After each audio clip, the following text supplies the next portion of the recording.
যদি আপনাকে ছেড়ে চলে যায় তাহলে আপনি পেরেশান হবেন না। আপনার মামলা আল্লাহর কাছে সুপর্দ করে দিন আর সবর করুন। যদি সে আপনার নসিবে থাকে তাহলে অবশ্যই আপনার কাছে ফিরে আসবে। আর যদি নসিবে না থাকে তাহলে আপনাকে দোয়ার তৌফিক দেওয়া হয়েছে।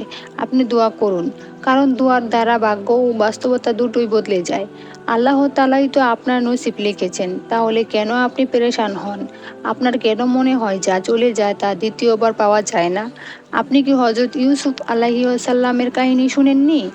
কিভাবে হজরত ইউসুফ আলাইহি ওয়াসাল্লাম হজরত ইয়াকুব আলাইহি ওয়াসাল্লামের কাছে ফিরে এসেছেন?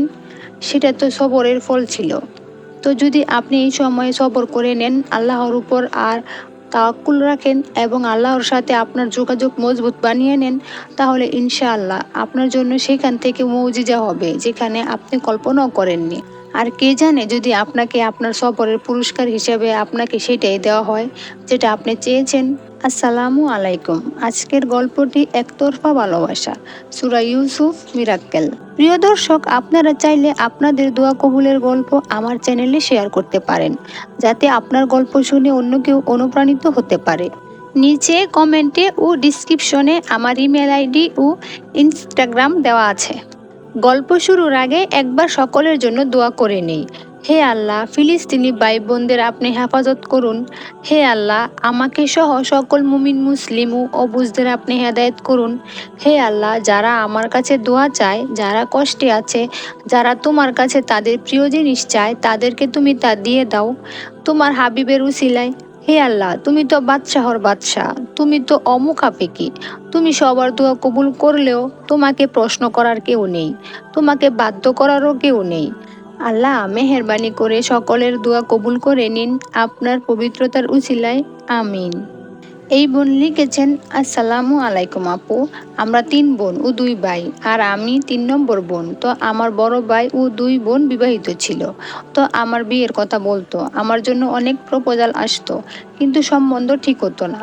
তারপর এমন হয় যে আমাদের বাড়ির পাশে এক আন্টি থাকে, সেই আম্মুকে কারো ব্যাপারে বলছিল, আর মা আমাকে সেখানে নিয়ে যায়। সেখানে যাওয়ার পর উনি যখন আমাকে দেখে তখন সে বলে এই মেয়ের উপর কেউ একজন জাদু করেছে, এজন্য তার সম্বন্ধ হচ্ছে না। এরপর আমি যখন এই বাসায় আসি তখন ভাবলাম আমার কাপড় চেঞ্জ করতে হবে। তারপর যখনই কাপড় দেখি সেখানে দেখি কাপড় কাটা, আমি অবাক হয়ে যাই আর মাকে বলি। তো যার কাছে আমরা গিয়েছিলাম সে আমাদের অনেক কিছু পড়ার কথা বলে। তো দিনের পর দিন ঘরে আজব আজব কাণ্ড হচ্ছিল। কখনো কখনো এমন মনে হতো যে কালি রান্নাঘরে কেউ কাজ করছে, আর কখনো কখনো এমন লাগতো ছাদে কেউ জোরে জোরে লাফাচ্ছে। আর যখন দেখতে যেতাম তখন কেউ থাকতো না। তো বাবা যখন কাজ থেকে আসে তখন বাসায় অনেক ঝগড়া হয়।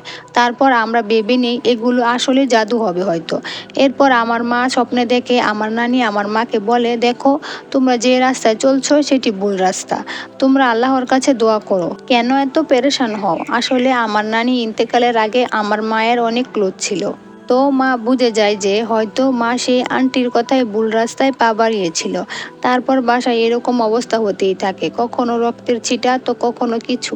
আমি কি আর বলবো। তারপর এমন হয় যে আমার সম্বন্ধ নিয়ে এক ফ্যামিলি আসে, আর তারা যখনই আমাকে পছন্দ করে যায় তারপর থেকে তাদের সাথেও এমন হতে থাকে। এ কারণে তারা এই সম্বন্ধ না করে দেয়। এদিকে সেই সম্বন্ধ আমাদের খুব পছন্দের ছিল, কারণ সেই ফ্যামিলি খুব ভালো ছিল, যেমন চাইতাম তেমন ছিল। এরপর আমি বলতাম, আল্লাহ, তার সাথেই যেন আমার সম্বন্ধ হয় আর তার মা যেন মেনে নেয়।